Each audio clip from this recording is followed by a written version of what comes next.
नमस्कार दोस्तों, एक बार पुनः स्वागत है हमारे डिजिटल प्लेटफॉर्म पर। दोस्तों, जैसा कि मैंने आपसे वादा किया था कि जितने भी नए टॉपिक एसएसटी में इंट्रोड्यूस किए गए हैं, नए टॉपिक्स, वो सब हम हमारे प्लेटफॉर्म पे चर्चा करेंगे। आज मैं एक बड़ा यूनिक टॉपिक लेकर आया हूँ। हालांकि सिलेबस में जो लिखा गया है वो कुछ इस तरीके से है। वो टॉपिक तो इस तरीके से हैं: प्रशासन पर विधायी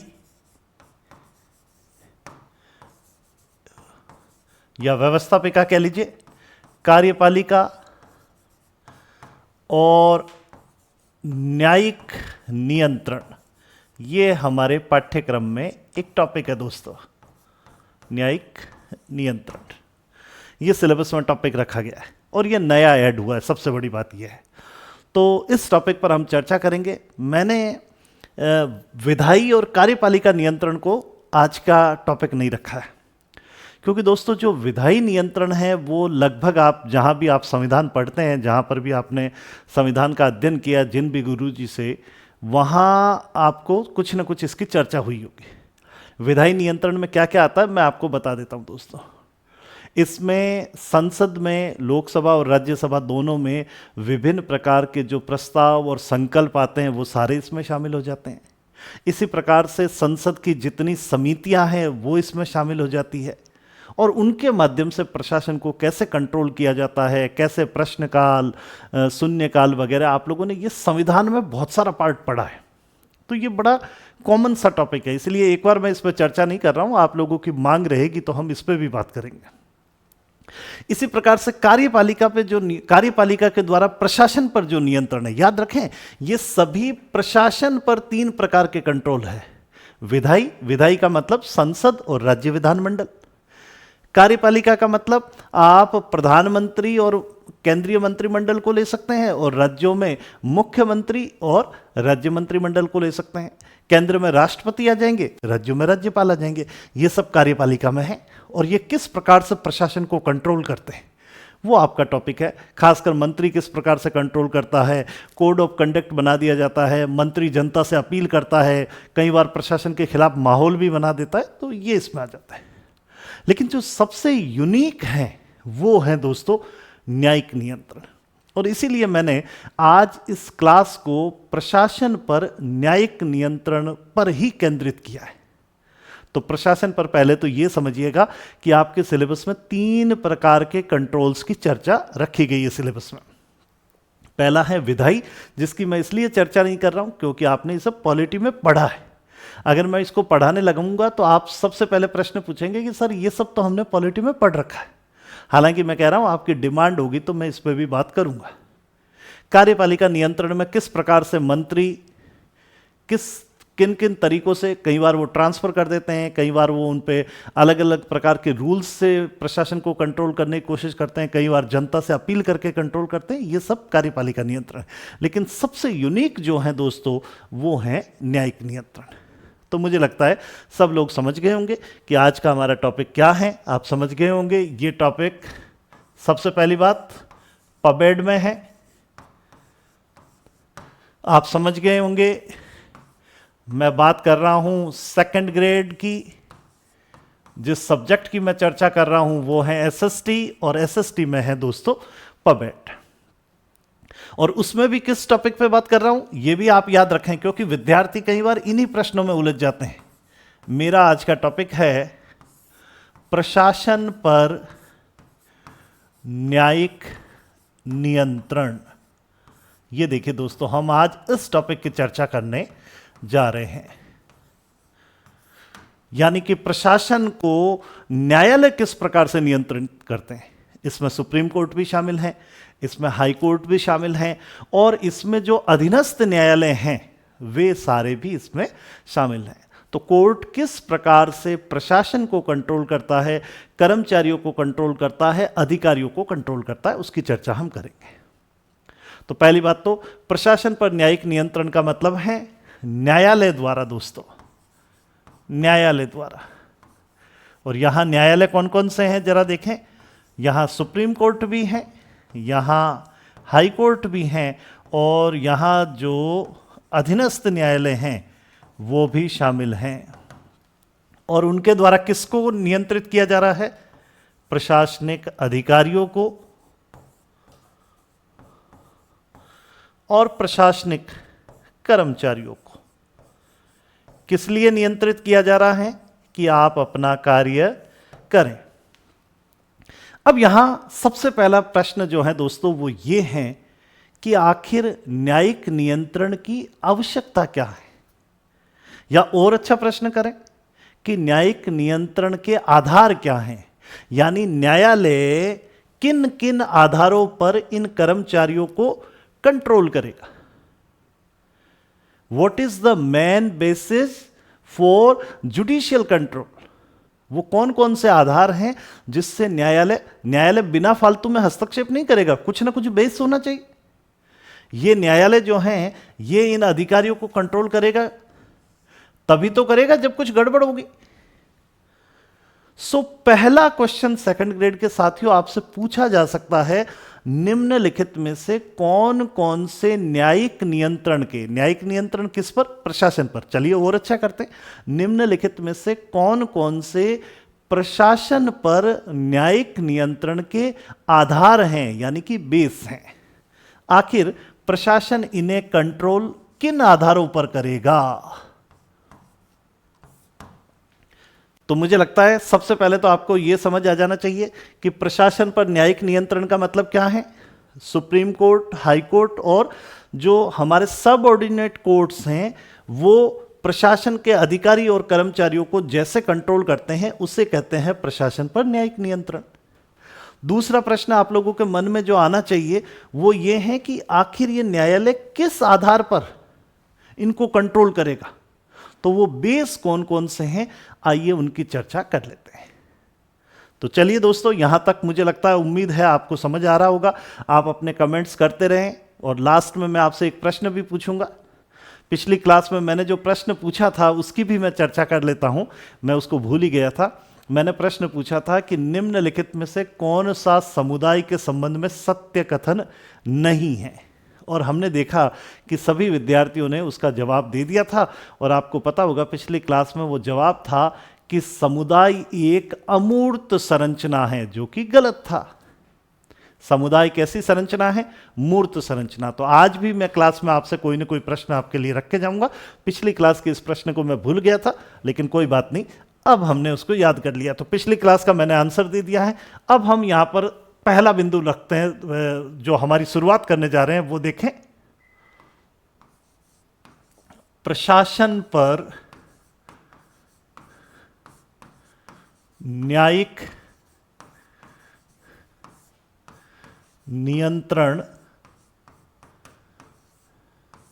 के आधार। ठीक है दोस्तों, परीक्षा में तो इस प्रकार से आएगा, लेकिन आप कहेंगे सर हमें ये बिंदु समझ नहीं आ रहा है, तो आपके लिए मैं थोड़ा यहां अलग भाषा में लिख देता हूं। ये परीक्षा में नहीं आएगी, लेकिन आपके लिए लिख देता हूं। अर्थात परीक्षा में तो यही भाषा आएगी दोस्तों जो ऊपर लिखी हुई दिख रही है, लेकिन आपके लिए मैं अर्थार्थ में लिख देता हूं। अर्थात न्यायालय किन आधारों पर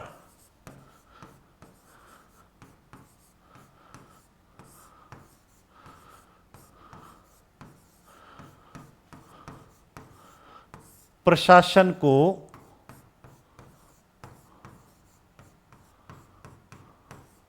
नियंत्रित करता है।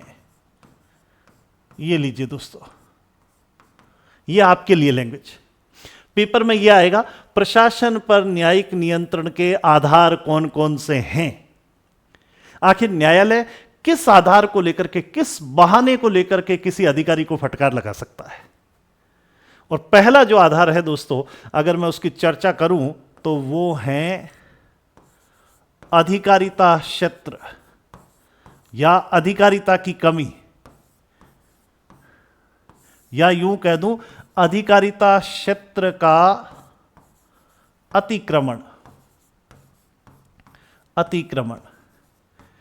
जिसे अंग्रेजी में हम कह सकते हैं दोस्तों lack of jurisdiction. Lack of, मुझे लगता है इसको आप लोग बड़ी आसानी से समझ पाएंगे कि यह क्या अर्थ है।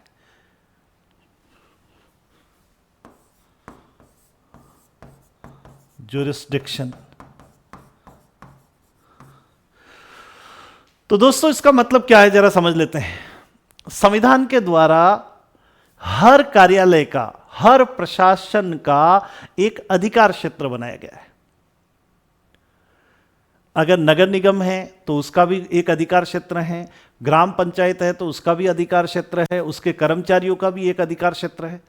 और जब कोई प्रशासक अपने अधिकार क्षेत्र से बाहर जाकर के कार्य करने की कोशिश करता है, उस कानून से बाहर जाकर के कार्य करने की कोशिश करता है, तो न्यायालय कह सकता है कि रुक जाइए, आप क्या कर रहे हैं, आप अपने अधिकारिता क्षेत्र का अतिक्रमण कर रहे हैं। तो दोस्तों प्रशासन में न्यायालय किस आधार पर हस्तक्षेप कर सकता है, भूलिएगा मत, यह न्यायिक नियंत्रण के प्रकार नहीं है, प्रशासन पर न्यायिक नियंत्रण के आधार हैं। और इन आधारों में हम चर्चा कर रहे हैं कि किस आधार पर पहला इंटरफेयर हो सकता है कि आप अपने अधिकारिता क्षेत्र का अतिक्रमण कर रहे हैं।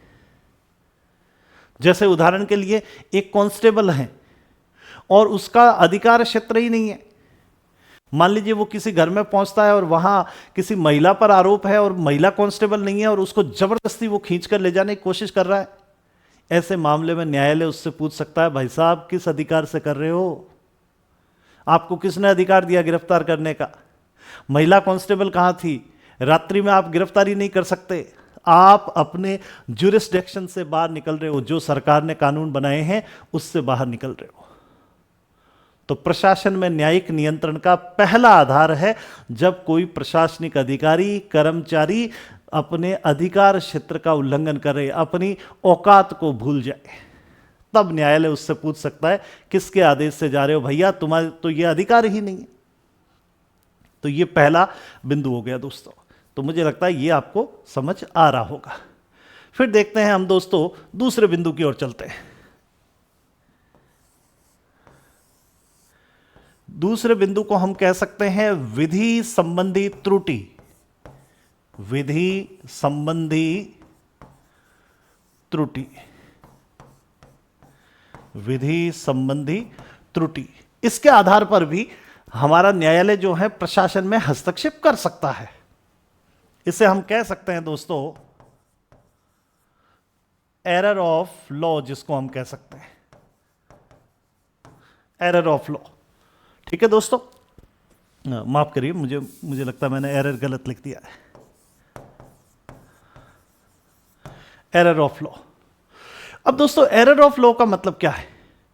अगर कोई प्रशासनिक अधिकारी किसी कानून की गलत व्याख्या करता है, अपनी तरफ से उसने गलत व्याख्या कर दी और उसके आधार पर वह किसी व्यक्ति को गिरफ्तार कर लेता है, उसे परेशान करता है, जबकि कानून में ऐसा कुछ है ही नहीं, कानून की गलत व्याख्या कर रहा है।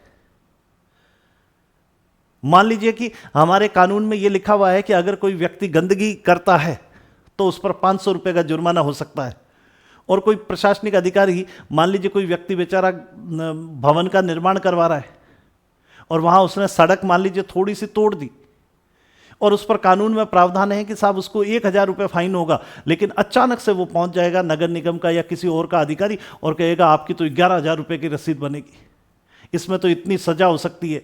या किसी टीसी ने आपको रेलगाड़ी में पकड़ लिया और कह रहा है कि नहीं ऐसा करने पे ऐसी सजा हो सकती है, ये हो सकता है, जबकि कानून तो ये कह रहा है कि आप जहां से जहां तक जा रहे थे वहां तक का पैसा दीजिए, पेनल्टी दीजिए, आपकी टिकट बन जाएगी। तो अगर कोई प्रशासनिक अधिकारी, ये देखिए, विधि संबंधी त्रुटि कर रहा है, कानून की गलत व्याख्या कर रहा है, तो भी न्यायालय इसमें हस्तक्षेप कर सकता है। तो मुझे लगता है ये 2 पॉइंट आपको बड़े अच्छे से समझ आ गए होंगे।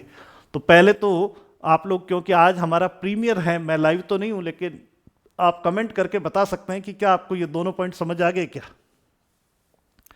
अब चलते हैं दोस्तों तीसरे बिंदु पर हम लोग।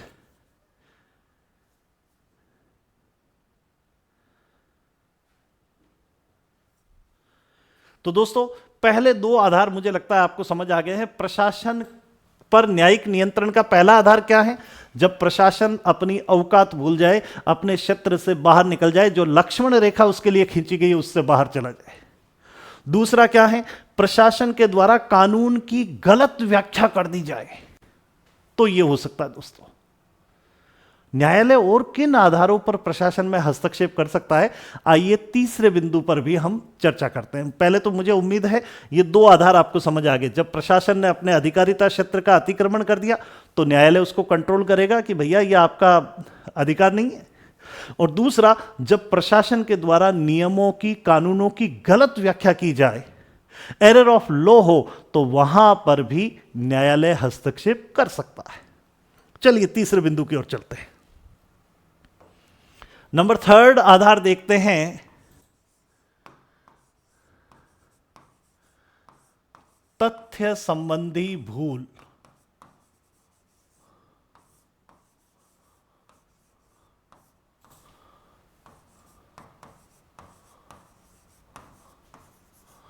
Error of fact finding.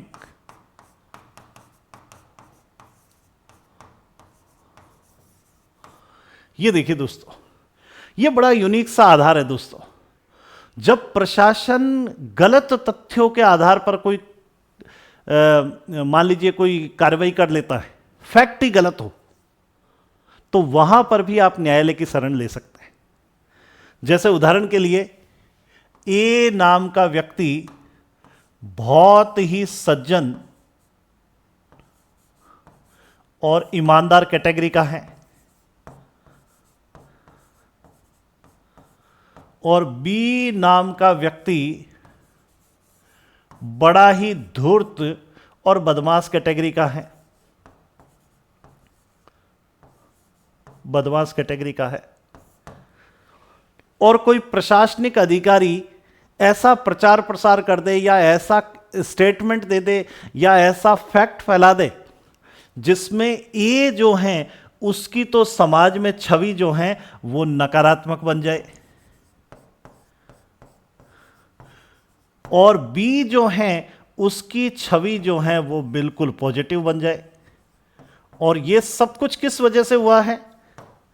प्रशासन द्वारा तथ्यों की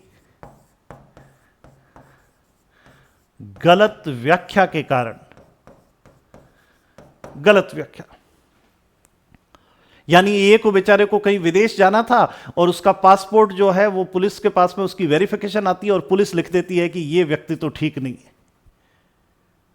हो सकता है उस पर कोई छोटा मोटा केस हुआ है, धारा 151 में वो कभी गिरफ्तार हुआ था, लेकिन उसके आधार पर उसको रिजेक्ट कर दे, उसके बारे में गलत तथ्य प्रस्तुत कर दे, तो ऐसा व्यक्ति न्यायालय की शरण ले सकता है।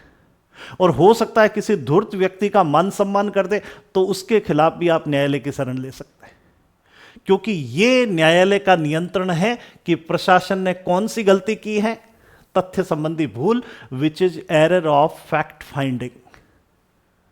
तो प्रशासन पर न्यायालय कैसे कैसे कंट्रोल करता है, जरा देखिए दोस्तों।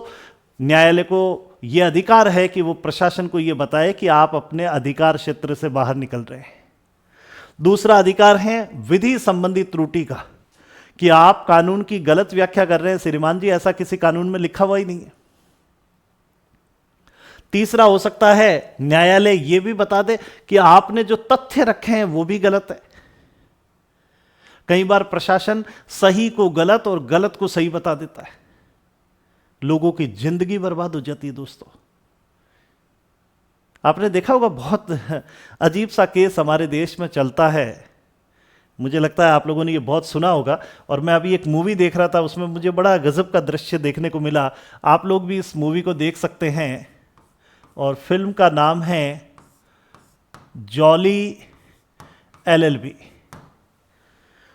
जॉली एलएलबी में दोस्तों एक बड़ा यूनिक सा दृश्य है कि एक व्यक्ति को उसके रिश्तेदारों ने, मान लीजिए ए नाम का व्यक्ति है, और उसके रिश्तेदारों ने उसे मृत घोषित कर दिया है। और मृत घोषित कैसे किया है? प्रशासन की वजह से ही तो किया। संबंधित जो भी अधिकारी है उन्होंने लिख दिया कि फला फला व्यक्ति तो मर गया। लोगों ने डेथ सर्टिफिकेट जारी कर दिया। बेचारा घूम रहा है कि मैं जिंदा हूं, लेकिन लोग माने नहीं। लोग इसलिए नहीं मान रहे क्योंकि प्रशासन ने फैक्ट संबंधी भूल कर दी, उसको मुर्दा घोषित कर दिया है। वो खुद आदमी जा रहा है, हमारे देश में कितना गजब का सिस्टम है, वो खुद जाकर के कह रहा है कि मैं जिंदा हूं, कोई मान नहीं रहा है। फिर वो जाते हैं अक्षय कुमार के पास, जो कि एक वकील बने हुए हैं। वो कहते हैं बेटा मैं तुझे जिंदा करता हूं, बस तुझे ये करना है। और जैसे ही उसकी कोर्ट में पेशी होती है, जज साहब पूछते हैं कि क्या दिक्कत हुई, कि साहब मुझे मुर्दा घोषित कर रखा है। तो कहा मैं क्या करूं कि मुझे आप जिंदा होने का प्रमाण पत्र दिलवाइए। जज कह रहा है ऐसे कैसे हो सकता है, रिकॉर्ड में क्या है। तो फिर उसको सिखाया हुआ होता है। तो अक्षय कुमार कहते हैं जज साहब कुछ पैसा लेकर के काम कर लो ना। जज को गुस्सा आ जाता है, कहता है इसको जेल में डालो, न्यायालय की अवमानना करा, इसके खिलाफ मुकदमा करो और इसको तुरंत जेल में डाला जाए। और वो आदमी बड़ा खुश होता है। वो कहता है मेरे खिलाफ एफआईआर होगी, मुझे जेल में डाला जाएगा, तो कागजों में पहली बार नाम लिखा जाएगा कि ये व्यक्ति, इसको जेल में डाला गया, मेरे जिंदा होने का प्रमाण ये है। ये जो प्रशासन गलती कर रहा है दोस्तों, ये तथ्य संबंधी भूल है, एरर ऑफ फैक्ट फाइंडिंग है। आप गलत फैक्ट को पेश कर रहे हैं।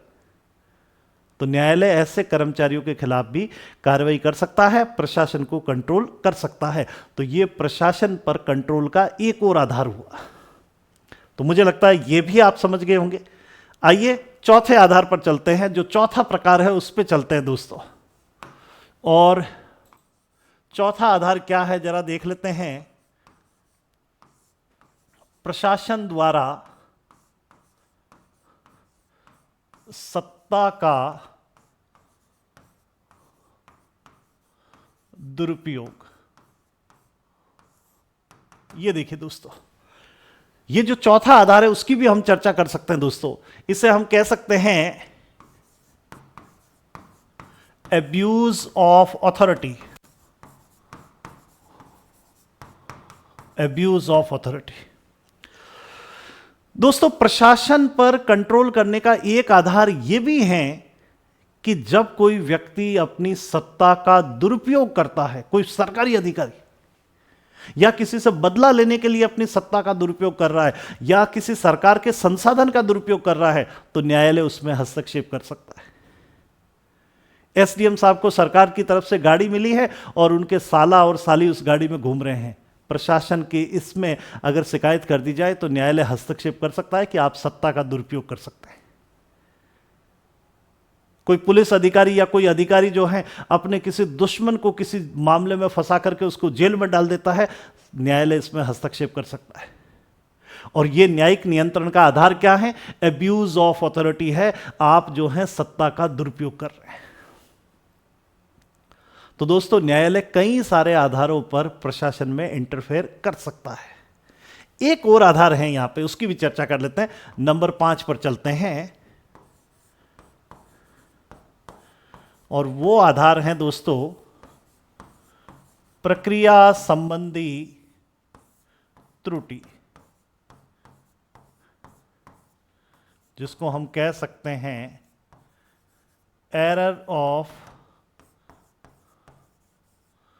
जिसको हम कह सकते हैं दोस्तों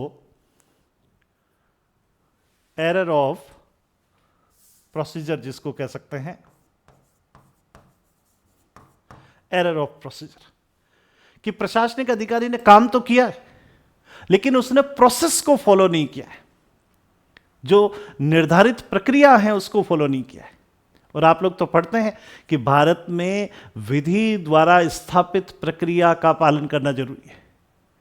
अगर किसी प्रशासनिक अधिकारी ने अपने कर्तव्य का पालन करने के दौरान प्रोसीजर को नहीं अपनाया है, तो भी आप न्यायालय में उसकी शिकायत कर सकते हैं। न्यायालय उसको इस आधार पर कंट्रोल कर सकता है, उसके खिलाफ कार्रवाई कर सकता है। भीड़ इकट्ठी हो गई है और सरकार के खिलाफ नारेबाजी कर रही है और बिना चेतावनी दिए आपने गोलीबारी कर दी, वाकई में यह प्रोसीजर का पालन नहीं हुआ। आपको पहले चेतावनी देनी चाहिए थी, फिर आप उनको रोकने के लिए बैरिकेड्स लगा सकते थे, आप उन पर पानी के फव्वारे जो होते हैं, पानी की बौछार कर सकते थे, पैलेट गन यूज़ कर सकते थे, प्लास्टिक की गन यूज़ कर सकते थे, और बहुत मजबूरी हो जाए तो लाठी चार्ज कर सकते थे, और बहुत ज़्यादा मजबूरी हो जाए तो आप अपने सैनिकों से कह सकते थे, अपने पुलिस कमांडोज से कह सकते थे कि घुटने से नीचे की तरफ गोली मार दीजिए। लेकिन आपने इस पूरे प्रोसीजर को फॉलो किए बिना सीधे गोलीबारी करवा दी। तो इसका मतलब आपने क्या कमी रखी है? प्रक्रिया संबंधी त्रुटि। यह है दोस्तों एरर ऑफ प्रोसीजर। माफ करें, यहां मुझे लगता है ये एरर ऑफ प्रोसीजर। तो दोस्तों याद रखें, अभी हमने न्यायिक नियंत्रण के तरीके नहीं पढ़े। ये देखिए, पहले तो इसको समझ लीजिएगा दोस्तों, हमने क्या पढ़ा है। प्रशासन पर न्यायिक नियंत्रण के आधार, बेसिस फॉर जुडिशियल कंट्रोल, याद रखें दोस्तों। और हमारे लिए मैंने सरल भाषा में यहां लिखा है, न्यायालय किन आधारों पर प्रशासन को नियंत्रित करता है। इसके 5 बेस जो हैं उनकी हम चर्चा कर लेते हैं। ये देखिए, पहला है आपके सामने लैक ऑफ ज्यूरिसडिक्शन, यानी अधिकारिता क्षेत्र का अतिक्रमण किया जा रहा है या उसके पास में अधिकारिता क्षेत्र की कमी है। दूसरा देखें दोस्तों, विधि संबंधी त्रुटि, एरर ऑफ लॉ, कानून कुछ है और आप कुछ और बात कर रहे हो, तो भी न्यायालय जो है वो प्रशासन को कंट्रोल कर सकता है कि भाई आप कानून की गलत व्याख्या कैसे कर रहे हो। तीसरा आधार क्या है दोस्तों, तथ्य संबंधी भूल। अगर प्रशासन गलत फैक्ट रखता है तो भी न्यायालय उसके खिलाफ कार्रवाई कर सकता है, उसको कंट्रोल कर सकता है। और मैंने इसका सबसे अच्छा उदाहरण आपको दे ही दिया, जॉली एलएलबी। आप लोग ये दृश्य जरूर देखिएगा, आपको फैक्ट संबंधी जो एरर है वो अच्छे से समझ आ जाएगी। क्योंकि प्रशासन के हाथ में ये पावर है कि वो फैक्ट को किस प्रकार से पेश करेगा। तो न्यायालय इस मामले में भी हस्तक्षेप कर सकता है। न्यायालय के पास में जो चौथा आधार है प्रशासन को कंट्रोल करने का, वो है किसी प्रशासनिक अधिकारी के द्वारा सत्ता का दुरुपयोग करना। अगर ऐसा न्यायालय को जानकारी होती है तो न्यायालय उसमें इंटरफेयर कर सकता है, कंट्रोल कर सकता है प्रशासन को। और अंतिम है दोस्तों, प्रक्रिया संबंधी त्रुटि। अगर किसी मामले में प्रक्रिया का पालन नहीं हुआ है, कई जगह हमने देखा है, बहुत सारी जगह आप देख रहे हैं आजकल, बहुत सारी जगह चर्चा भी चल रही है कि किस प्रकार से परीक्षा लेनी चाहिए, किस तरीके से उनके रिकॉर्ड्स को संधारित रखना चाहिए, कितने समय तक संधारित रखना चाहिए। ये सारा प्रोसीजर है, इसका पालन होना बहुत जरूरी है। तो न्यायालय इस आधार पर भी इंटरफेयर कर सकता है। ये तो थे बेसिस फॉर जुडिशियल कंट्रोल। अब हम बात करते हैं मेथड्स ऑफ जुडिशियल कंट्रोल। ये बेसिस थे दोस्तों। अब हम बात कर रहे हैं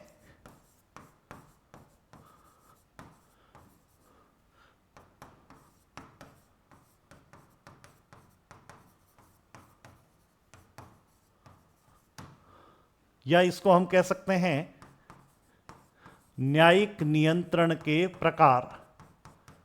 न्यायिक नियंत्रण के प्रकार। पहले हम जो बात कर रहे थे दोस्तों वो थी न्यायिक नियंत्रण के आधार। ये हैं न्यायिक नियंत्रण के प्रकार, तरीके, विधियां। ठीक है दोस्तों। अब इसमें कौन कौन से तरीके हैं उनकी हम लोग चर्चा कर लेते हैं। पहला देख लीजिए, पहला जो है दोस्तों वो है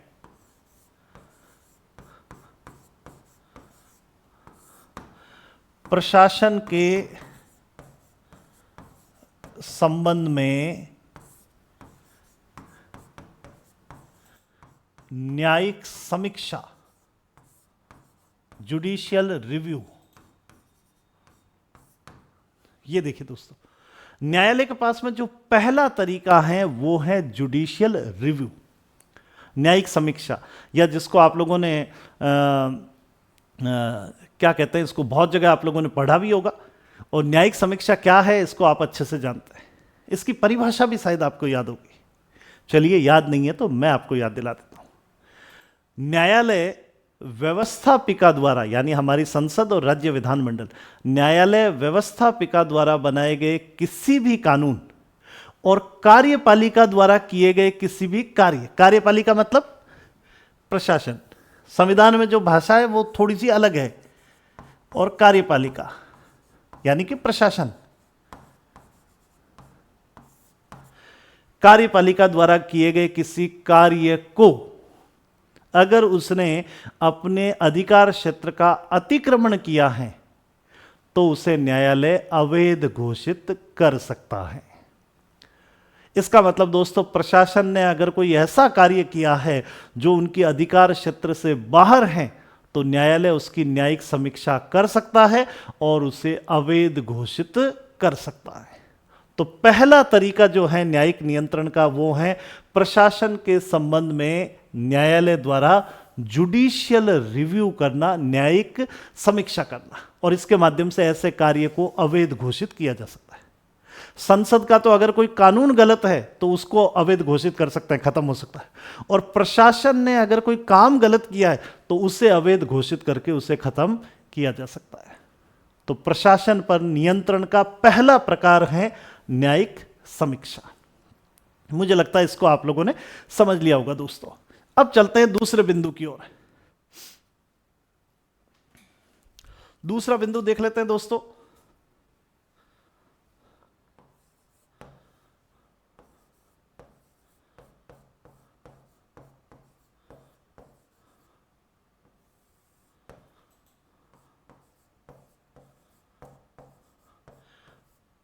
प्रशासनिक निर्णयों के विरुद्ध अपील। ये देखें दोस्तों, प्रशासनिक निर्णयों के विरुद्ध अपील। न्यायालय प्रशासन को एक और तरीके से कंट्रोल कर सकता है, और वो तरीका क्या है? प्रशासन ने अगर कोई कार्य करना शुरू कर दिया है या प्रशासन ने कोई फैसला ले लिया है, ये देखिए प्रशासनिक निर्णय ले लिया है कि भैया इतनी इतनी तारीख से फला फला रास्ते पे जितने मकान हैं उनको हम हटा देंगे, ये नोटिस दे दिया, हम हटा देंगे, तो आप उसके खिलाफ न्यायालय की शरण ले सकते हो कि प्रशासन हमारे घर तोड़ रहा है, ये कर रहा है, प्रशासन हमारे खिलाफ ये कर रहा है, प्लीज माई बाप न्यायालय से आप कह सकते हैं हमें बचाइए, आप पे ही तो भरोसा है। कोई भी ऐसा कानून आ जाए जो आपको सही नहीं लगता है या किसी वर्ग को सही नहीं लगता है, तो वो न्यायालय की शरण ले सकते हैं और न्यायालय उस प्रशासनिक निर्णय के विरुद्ध अपील सुनेगा और उस कार्य को रोकने के लिए भी कह सकता है। तो दोस्तों पहले दो प्रकार आपको मुझे लगता है समझ आ गए होंगे। इस पर कमेंट आप लोग कर सकते हैं, कहां तक आपको समझ आया वो देखना पड़ेगा।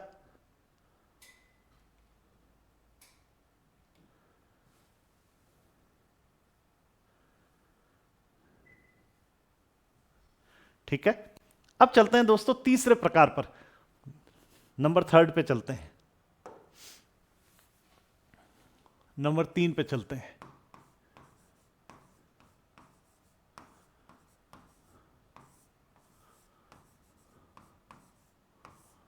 विभिन्न प्रकार की रिटें जारी करना।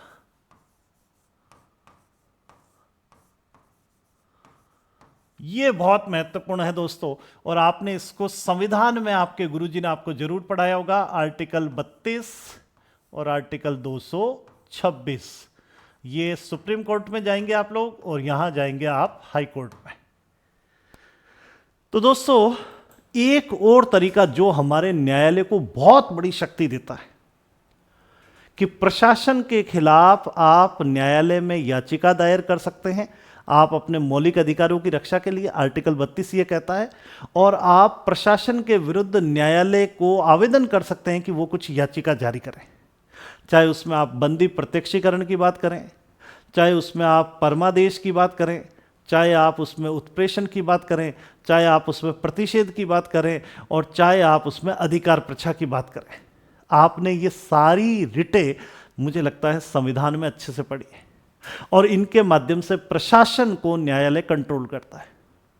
किसी व्यक्ति को पुलिस ने या किसी भी प्रशासनिक संस्था ने इस तरीके से अनाधिकृत रूप से बंदी बना दिया है तो न्यायालय कहेगा उसको तुरंत पेश किया जाए। अगर कोई प्रशासनिक अधिकारी कार्य नहीं कर रहा है तो आप शिकायत कर सकते हैं, न्यायालय उसको आदेश देगा कि यह काम करो। अगर आपको लगता है कि कोई प्रशासनिक अधिकारी गलत तरीके से पद पर बैठा है, आप न्यायालय से अपील कर सकते हैं कि इससे पूछो ये कैसे इस पद पर पहुंचा। तो ये जो रिट जारी करने की शक्ति सर्वोच्च न्यायालय और उच्च न्यायालय की है, इसके माध्यम से भी प्रशासन पर न्यायालय नियंत्रण रखता है। इसके अलावा दोस्तों एक और है कर आरोपण की जांच। यह भी न्यायालय के पास में एक अधिकार है दोस्तों, और इसमें न्यायालय क्या करता है जरा देख लेते हैं। इसमें क्या कर सकता है जरा देख लीजिए। न्यायालय इसके अंदर भी पता लगा सकता है कि आपने जो कर लगाया है क्या उस कर का कोई आधार है।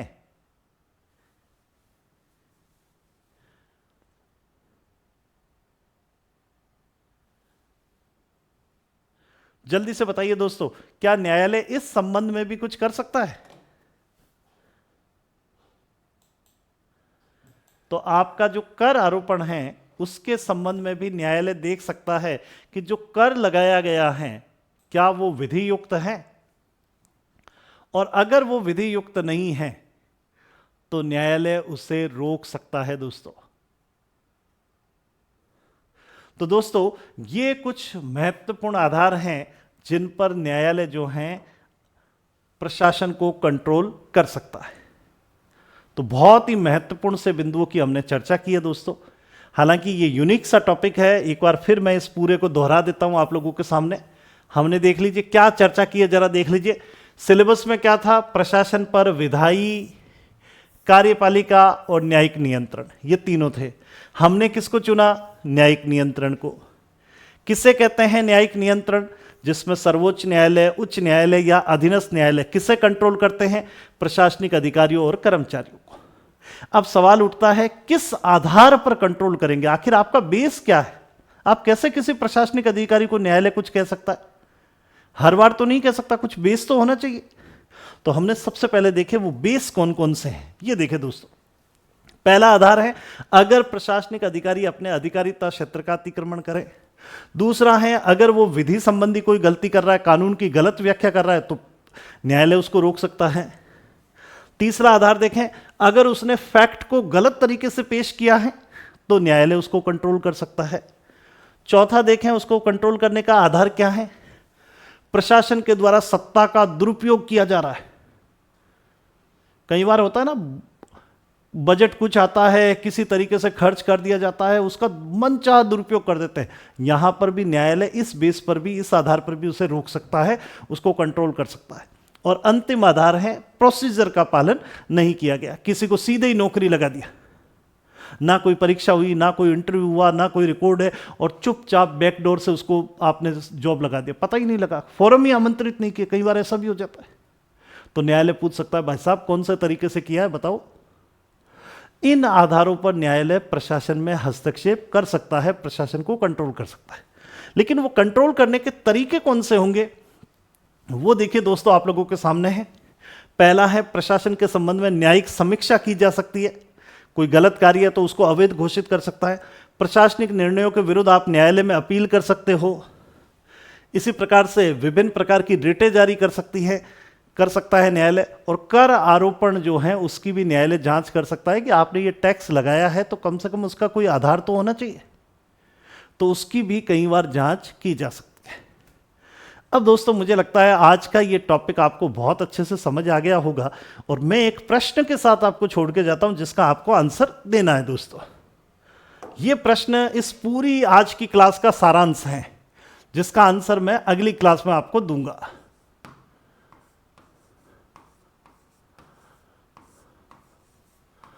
निम्न में से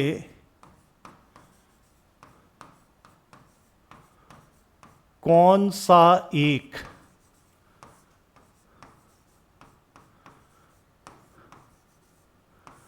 न्यायिक नियंत्रण का प्रकार है?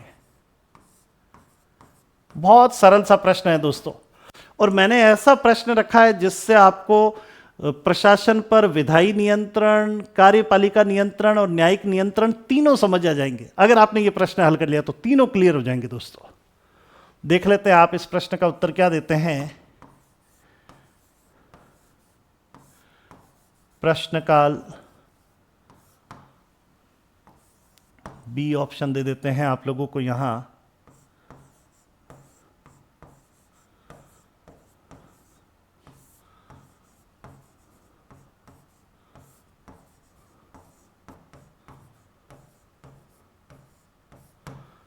विभिन्न प्रकार की रिटें